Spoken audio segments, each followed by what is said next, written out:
Hi everyone, welcome back to my channel. I hope you're all doing well. Today I'm gonna be sharing with you the toiletries and beauty products that I no longer buy, not because I no longer know what hygiene means or what taking care of myself means, but simply because I started to make some of these products myself.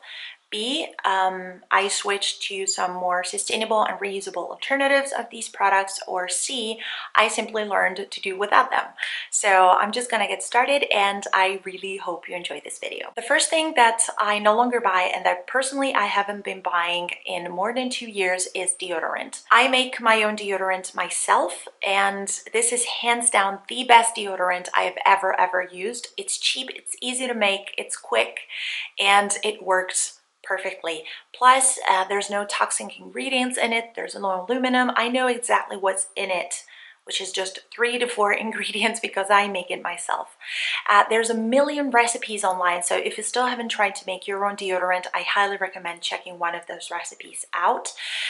Maybe it does require a little bit of adjustment at first because your body has to get used to it, but once you find the ingredients that you like and the measurements that personally work for you, you're done. I just like to make small batches of deodorant and keep it in this tiny container so I know that I can make it more often so it stays nice and fresh, even though there's nothing that can go bad in it. But now that it's getting warmer, I might put the container in the fridge because it's oil-based, so it's getting a little liquidy. I forgot to mention, if you want to have eventually some of the DIY recipes of the products that I'm sharing in this video, then make sure to drop me a comment and I'm going to share them with you in future videos and blog posts. The second product that I no longer buy is mouthwash. Randomly one day I stumbled upon a Instagram post by Wasteland Rebel, which I'm going to link below, of the mouthwash recipe that she makes, and this is what it looks like.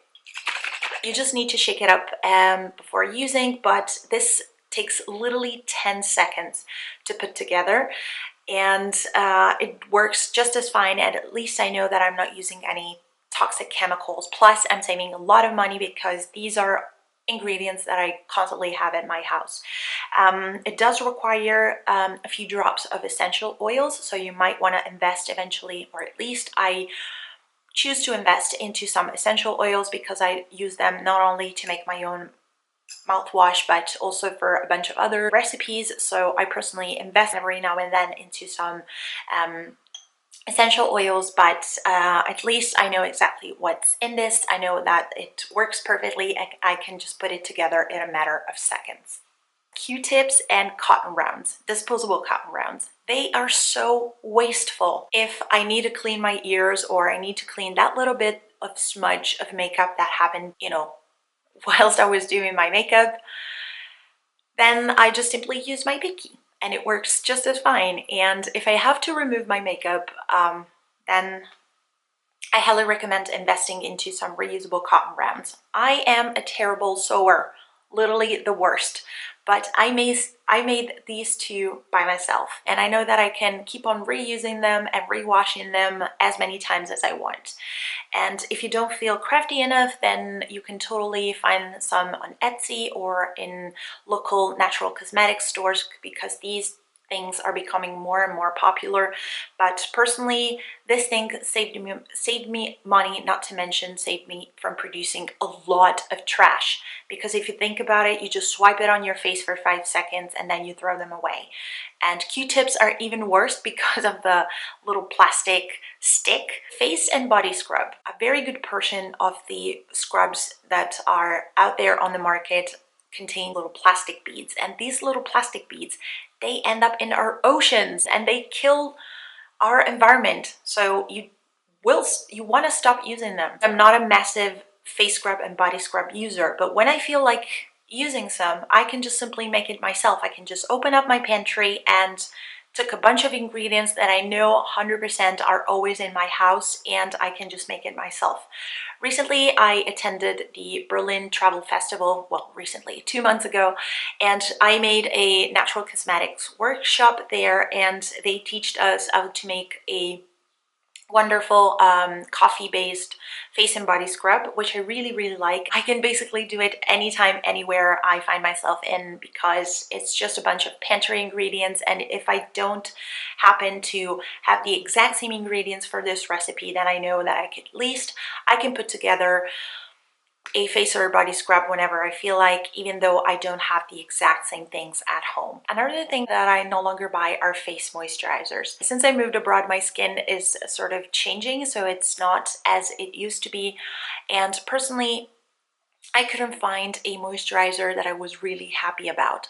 So when I stumbled upon a few months ago some blog posts and videos that were talking about face oils, I started to make a little bit of research and decided to use up the moisturizer that I had at home and started using oil. The oil that I decided to use for myself, considering that I'm sort of combination skin, is hemp seed oil. So I transferred it into a smaller container for more practical use now.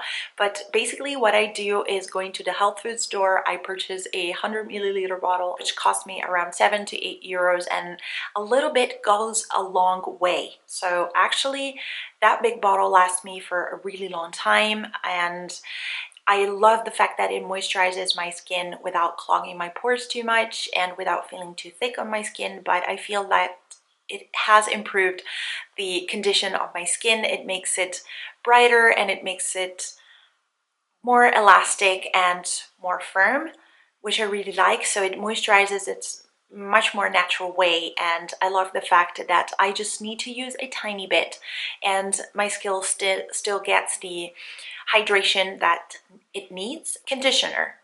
I stopped buying conditioner, I think at least 2 years or so ago, when I switched to a more, like sustainable lifestyle.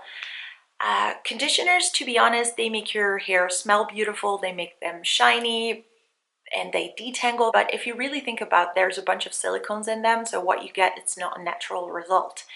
Plus, they always come in annoying big plastic containers. And when I started living more simply and sustainably, I found out that apple cider vinegar is a great alternative to conditioner. I again purchased a big glass bottle that I find at the health food store. I just mix a tiny bit of apple cider vinegar into some cold water and then just use it as a final rinse. I just leave it on my hair for a few minutes. I just wash my body in the meantime, and then I rinse it off so the smell of apple cider vinegar doesn't stay on my hair. It works perfectly, it costs nothing, and I can put it together in a matter of 2 seconds. It leaves my hair detangled, shiny, and beautiful, but in a very healthy way. It's quick, it's easy to make, and you can do it pretty much anywhere there's a supermarket or a food store nearby. Next is face powders and concealers. I couldn't find products that I was happy about that were actually working for my skin tone or for my type of skin. So instead of keep on wasting money and keep on wasting products and packagings, I just told myself, you know what, you can perfectly live without them, because we all have flaws, and I personally am trying to embrace them rather than to hide them, because even though you put a bunch of makeup products on your facial imperfections, they're still there. So once you remove your makeup, your imperfection will still be there. So I just rather deal with the fact that they are there sometimes, that I might get some breakouts due to hormones or stress or whatever, and actually save this money to, invest in something I care more about. I believe that self-confidence is something that you build regardless of which type of products you're using. So I guess I can live without them, and I'm okay with it. Disposable razors. Recently I switched to this instead. This is a safety razor, and this thing used to scare the crap out of me. I thought that this was complicated to use, that I might hurt myself, but actually this razor is giving me the closest, best shave I've ever had in my entire life. Of course, you want to be careful when you're shaving, but regardless of if it's a safety razor or if it's a disposable one, you want to be careful when you're shaving. That's it. This is a one-time investment, and all you need to do is just keep on buying the blades, which actually last a really long time and that you can easily recycle, and they cost nothing. I believe a pack of 5 is like less than €1. So I highly recommend investing in one of these because I personally think that reusables are definitely a one-time investment that it's always worth making. Tampons. Since we're discussing disposable items, another thing that I proudly, and I say it loudly, no longer buy are tampons. Tampons are so bad. They are toxic for your body. They are the worst thing for the environment, and they cost a freaking lot of money, which is something I never, ever, ever completely understood. I know that this is something that might be gross, that might sound gross for some of you watching, and I totally get it because I used to be in the exact same spot. I used to think, no, I will never do this, but actually I believe that before judging something, you have to try things out. I personally am so happy that I switched to my menstrual cup. It took quite a long time to adjust to this one, and I made a video last year about this. But this is one-time investment. I think I paid around 34 to 35 euros for this, and I had it since the end of 2015. So it's a really long time. It's looking a little bit stained now because I need to clean it properly with hydrogen peroxide. But these products with the proper care are meant to be lasting for years and years. So not only it's good for the environment and for your body, but it's also good for your wallet. It gives me freedom to travel and to move with no fuss. I don't have to constantly carry with me a bajillion tampons and a bajillion pads just in case something might happen, because all I need to carry around is this. And finally, lipsticks. I am someone who has been loving the look of lipstick for a really long time, and I personally love it when I see it on somebody else, and always thought, wow, that would look great on me. I could actually, you know, branch out with my makeup a little more. But it turns out that I am not the person who likes the fuss of putting on lipstick and taking care of it and touching it up throughout my day. I've been buying for years now tinted lip balms because they moisturize my lips and they give me that little hint of color, which I really like. I am currently using, as I mentioned in my makeup routine video, plastic tubed tinted lip balms, but as soon as these are up, I will switch to a DIY version or to a zero waste version. So there you go. These are all of the toiletries and beauty products that I no longer buy. I hope you enjoyed this video. Make sure to drop me a comment and let me know if there's anything else that you no longer buy. If you like this video, please give it a big fat thumbs up, and don't forget to subscribe to my channel. If you want to check my Instagram, my blog, the links are always in the description box below. Thank you so much for watching. I'll see you in my next video. Bye!